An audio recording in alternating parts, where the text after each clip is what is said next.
I lost my friend.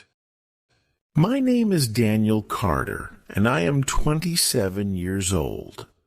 Today, I want to tell you a story about my best friend, Michael. It is not a happy story, but it is important to me. It is about friendship, loss, and memories that never fade. Michael and I met when we were 5 years old. We lived on the same street, and our houses were only a few minutes apart.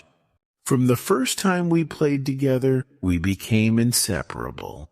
Every day after school, we ran outside to ride our bikes, play soccer, or explore the small forest near our homes. We built tree houses, climbed rocks, and pretended to be great adventurers. Life was simple and happy. As we grew older, our friendship only became stronger. In high school, we studied together, helped each other with homework, and dreamed about the future. Michael wanted to be a pilot. He loved airplanes and always talked about flying. I wanted to be a doctor. We promised that one day we would travel the world together. Even after high school, we stayed close. Life was busy, but we always made time for each other. Sometimes we sat on the rooftop of my house at night, talking about our dreams, our fears, and our plans. Michael always said, "No matter what happens, we will always be friends." But then everything changed. It was a rainy afternoon when I got the worst phone call of my life. I was at work when my phone rang. It was Michael's mother. Her voice was shaking, and I could hear crying in the background. "Daniel," she said, "Michael had an accident. He didn't make it." For a moment I couldn't breathe. My hands became cold, and my heart started to beat fast. "No," I whispered. "It's not true." But it was true. Michael had been driving home from work when a truck lost control and hit his car. The impact was strong, and he died instantly. He was only 27 years old, just like me. One second he was here, and the next he was gone. I didn't know how to react. I felt numb. I wanted to call him, to hear his voice, to tell him this was all a mistake. But there was nothing I could do. My best friend, my brother in spirit, was gone forever. The funeral was the hardest day of my life. I saw his family, his parents, his younger sister. Everyone was crying.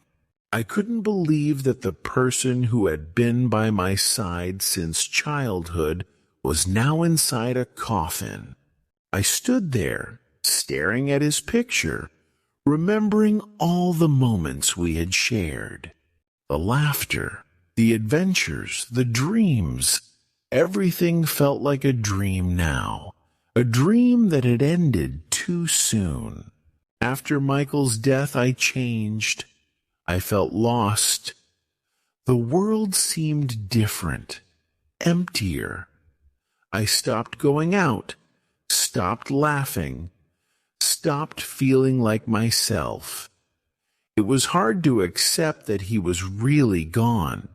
But then, one night, I remembered our promise. We had promised to live our dreams, to travel the world. I realized that Michael would not want me to be sad forever. He would want me to keep moving forward, to live for both of us. So I did.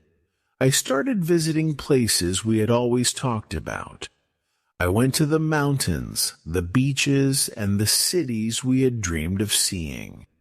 Every time I traveled, I took a small photo of Michael with me.